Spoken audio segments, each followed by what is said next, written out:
employees. Well, I believe the spokesperson for that letter was also the spokesperson for Jack Smith. Senator Britt. Thank you, Madam Chair. General Bondi, I want to talk to you about the next generation. I want to talk to you about our kids, people who don't have a seat at the table but need us to fight for them tirelessly. When you look at this, I see a couple of different buckets of ways that bad actors are taking advantage of our children, and in some of the most extreme situations, we lose that child, whether to death or to self-harm. And I think we owe it to them to do something about it. So first is social media. Tell me, what are you doing? I have sat across from a number of parents who have talked to me about their child either falling victim to sextortion, different schemes that are online. We also know that there is an element of human trafficking that comes here. Let's start with social media. What are you doing to hold bad actors accountable, to track them down, and to keep our kids safe? Senator, first, thank you for bringing that up. This, I believe, is what an oversight hearing should be about. Thank you. Not yell, oh, he's gone already. He comes in and leaves. This is what an oversight hearing should be about, trying to help parents and children online. Yes, Director Patel has been doing a great job. The FBI, we have an entire unit. Not only that, our National Security Division is working internationally.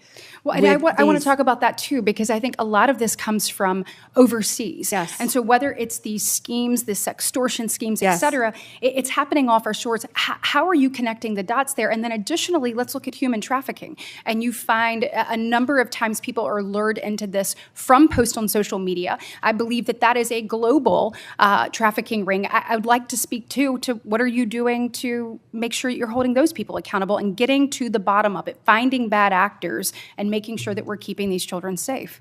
Senator Britt, we have made countless cases around this country, and many of them have involved global, international defendants. In fact, we've been extraditing some of them back. As many as we can get, we're bringing them back to this country. That's how we're holding them accountable and locking them up for as long as we humanly can lock them up. And Director Patel, our National Security Division, have been working tirelessly on that. We have entire units working on that. I think the most Do you feel like you've made better strides than we saw over the last 4 years? We have made incredible strides. I'm sorry, I don't have the statistics in front of me, but yes, we have made, I would love to get those from you. I want to make sure that we are doing that. I also obviously have worked diligently alongside Senator Blackburn and so many others to put the proper guardrails in place when it comes to social media to prevent these things from happening to our children, allowing them to still thrive online, but knowing the threats that are out there, it is incumbent upon us to actually do something about it. So I hope that those different pieces of legislation that would help keep kids safe, help give you additional tools, I hope that this body and ultimately Congress will take those up. Can I add something to that? Sure. That parents also, I always say your child has no right to privacy on the internet, and parents need to monitor what their kids are doing. Now, we all know that even elementary kids, school kids, so many of them have cell phones. Because they're at school, they're latchkey kids, they're riding the bus home. So many children have cell phones, but parents, you have to monitor. There are safeguards you can put on the phone, but you have to monitor what your kids are doing on the internet. I do think that there is some accountability that needs to be held even with social media providers. Absolutely. Because I know that, for instance, we had a judiciary subcommittee hearing where we heard from parent after parent whose child had bought something online that they thought to be maybe a different type of drug. It was laced with fentanyl. They died. If that was happening on a storefront and a small business in America, we would shut that storefront down. We must do more to hold not only the bad actors online, but also the people who allow it to happen accountable. And I hope that you'll commit to work with me on that. I wholeheartedly agree. Thank you, So Senator. Staying in that vein on parents, looking at illegal gaming across again, this is a global thing, offshore, illegal gaming. We have found that young men in particular have been targeted when it comes to betting and being involved in this legal gaming. We're finding that through whether it be advertisements or things that are directly targeted to get them addicted and get them pulled in and addicted on that. When it comes to illegal gaming, will you commit to me to taking a look at what is exactly happening offshore and also how they are utilizing different spaces to actually go after our children, getting them addicted, and ultimately pulling them in. Certainly, and I'm also sure the FBI would welcome working with you. Wonderful. And then last but not least on that same vein, and you touched on it earlier when one of my colleagues asked you about this, but vaping. So if you're a parent and you're sitting here looking, Chinese vapes have, this is a real issue. You spoke a little bit about what you are worried will come next in this space. What are you doing to get to the bottom of that, and how are we going to make sure that these don't infiltrate our markets and ultimately don't end up in the hands of our children? What we've been doing is we have been going around this country and we have been raiding these vape shops that are carrying these illegal drugs and shutting them down. And that's what Senator Kennedy and I were in Illinois doing. We were announcing that arrest. It was a massive arrest of illegal vapes from China, mainly coming in through China, laced with THC. Back to the, I was just saying that, back to the child predators. Since January 20th, we have made 2,580 child exploitation cases, Senator Britt. That was the number I was trying to get my hands on. Wow. And that's 250 more than last year. Will you commit to continuing to go after these unregulated products and particularly make sure that they are not in the hands of our children? Yeah, and Senator Britt, we need to do that because it's targeting our children. Yes, absolutely. Thank you very much.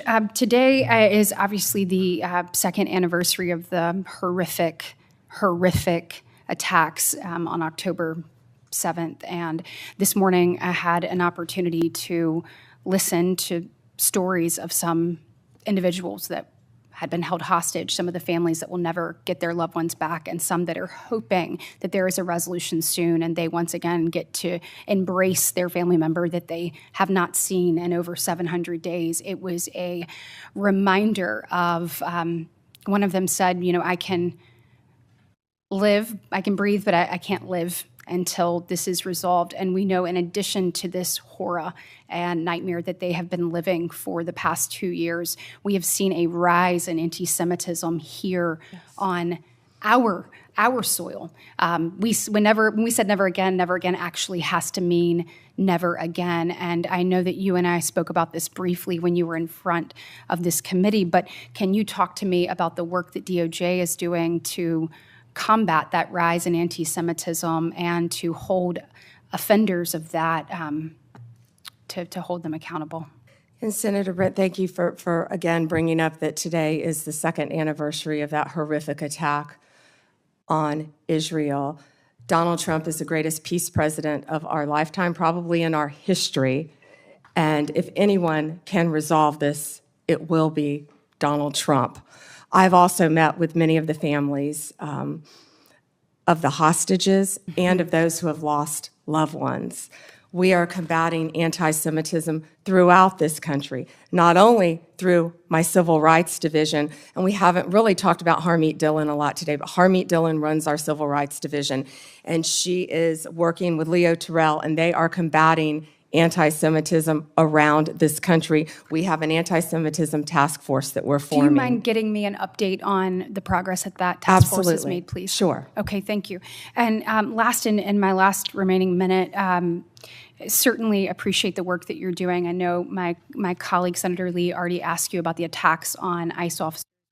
Thank you for working to keep our federal agents safe, federal law enforcement safe. So thank you for the work that you're doing there. I do want to just talk a little bit about crime in American cities. We had a horrific event occur in Montgomery, Alabama over the weekend, and 14 people, 2 people are no longer with us, and 12 people injured.